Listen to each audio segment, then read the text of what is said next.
আবু জাহেল ডাক দিয়ে বলতেছেন, না না না, তোমাদের কারো মতামত আমার পছন্দ হয় না। তোমরা যে মতামত দিচ্ছ সেই মতামত আমার মন মতো হয় নাই। আবু জাহেল তো এমন এক মানুষ ছিলেন, মূর্খতার পিতা ছিলেন, মূর্খের বাবা ছিলেন, মূর্খের হেডমাস্টার ছিলেন আবু জাহেল। এখন বর্তমান যুগের আলেমরা আবু জাহেলের সাথে আপনার আমার নবীর তুলনা দেয়। বিশ্ব নবী সাল্লাল্লাহু আলাইহি ওয়াসাল্লাম যখন নবুয়ত প্রাপ্ত হলেন, মক্কার প্রতিটা ঘরে ঘরে যখন ইসলামের দাওয়াত দেওয়া শুরু করলেন, সবার কানে কানে যখন কালেমার দাওয়াত পৌঁছে গেল, মক্কার বিখ্যাত কাফেররা তখন নবীর উপর অতিষ্ঠ হয়ে গেলেন। নবীকে কিভাবে ঝরানো যায়, নবীকে কিভাবে থামানো যায়, নবী করিম সাল্লাল্লাহু আলাইহি ওয়াসাল্লামকে কিভাবে প্রতিহত করা যায়, তারা সেই চেষ্টা শুরু করলো। নবী করিম সাল্লাল্লাহু আলাইহি ওয়াসাল্লামকে টাকার লোভ দেখালেন, নবী করিম সাল্লাল্লাহু আলাইহি ওয়াসাল্লামকে ধন সম্পদের লোভ দেখালেন, বিশ্ব নবী সাল্লাল্লাহু আলাইহি ওয়াসাল্লামকে নারীর লোভ দেখাইলেন। বিভিন্ন ধরনের লোভ দেখানোর পরে দেখতে পাচ্ছেন মুহাম্মদকে কিছুতেই থামানো যাচ্ছে না, মুহাম্মদকে কোনোভাবেই প্রতিহত করা যাচ্ছে না। মুহাম্মদ দিনে দিনে কালেমার দাওয়াত বাড়িয়ে বাড়িয়ে দিচ্ছেন। আস্তে আস্তে সকল বিধর্মী কাফেররা মুসলমান হয়ে যাচ্ছে।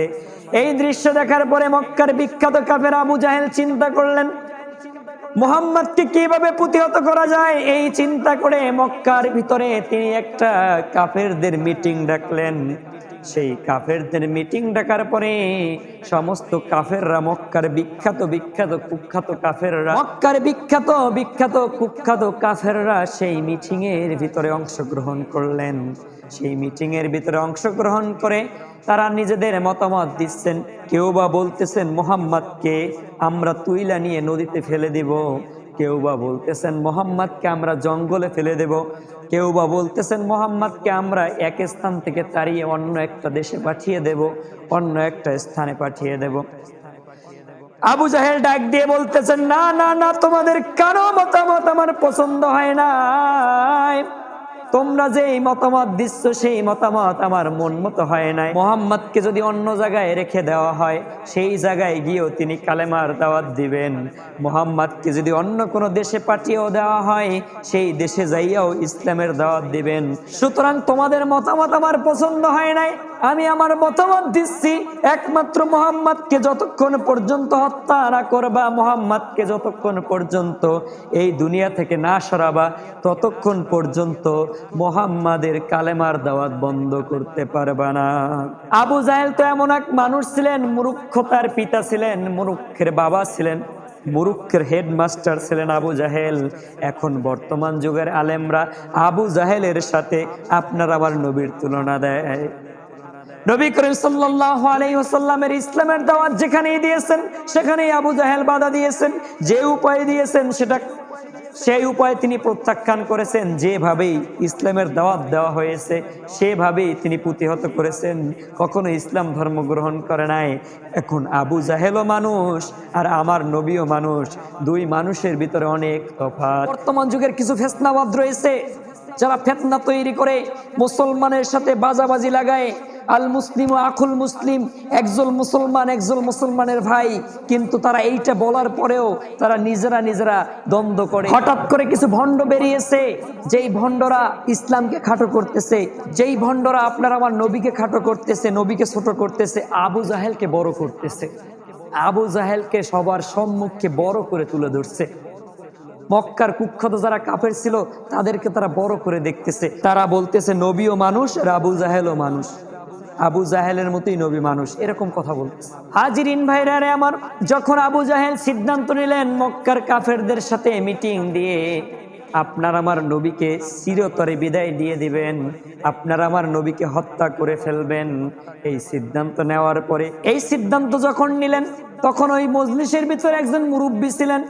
যেই মুরব্বীও আবু জাহেলকে ডাক দিয়ে বলতেছেন, হে আবু জাহেল, তুমি যে কথা বলেছো আমি তোমার কথার সাথে একমত। এতক্ষণ যারা যে সব কথা বলেছে তাদের কারো কোনো কথা ভালো লাগে নাই। তুমি যে কথা বলেছো তুমি সেই অনুযায়ী কাজ করো, আমি তোমার সাথে আছি। ওই যে মুরব্বী তিনি হলেন ইবলিস। তিনি মুরব্বীর সুরত ধরে খুন খুন্না বুড়া 100 বছরের বুড়ার সুরত ধরে যাইয়া বসছে ওই আবু জাহেল, মক্কার বিখ্যাত যারা কাফের ছিল তাদের মাঝখানে। বিশ্বনবী সাল্লাল্লাহু আলাইহি ওয়াসাল্লামকে যখন মারার সিদ্ধান্ত নিলেন, চূড়ান্ত সিদ্ধান্ত পাশ করার পরে নবী করিম সাল্লাল্লাহু আলাইহি ওয়াসাল্লামকে মেরে ফেলবেন, আল্লাহ রাব্বুল আলামিন সঙ্গে সঙ্গে আয়াত নাজিল করে দিলেন আপনার আমার হাবিবের শানে। আল্লাহ রাব্বুল আলামিন বলেন, রে মায়ার নবীজি আমার, মক্কার কাফিররা আপনাকে মারার সিদ্ধান্ত নিয়েছে, যে কোনো মুহূর্তে আপনার উপরে আক্রমণ হতে পারে, যে কোনো মুহূর্তে আপনাকে মেরে ফেলতে পারে, এই সিদ্ধান্ত নিয়েছেন। সুতরাং আপনিও সতর্ক থাকেন, আপনাকেও যে কোনো মুহূর্তে হিজরত করা লাগতে পারে। নবী করিম সাল্লাল্লাহু আলাইহি ওয়াসাল্লাম হযরত আবু বকর রাদিয়াল্লাহু তাআলা আনহুকে বললেন যে আবু বকর, যে কোনো মুহূর্তে হিজরত করা লাগতে পারে, সুতরাং তুমি প্রস্তুত থাইকো।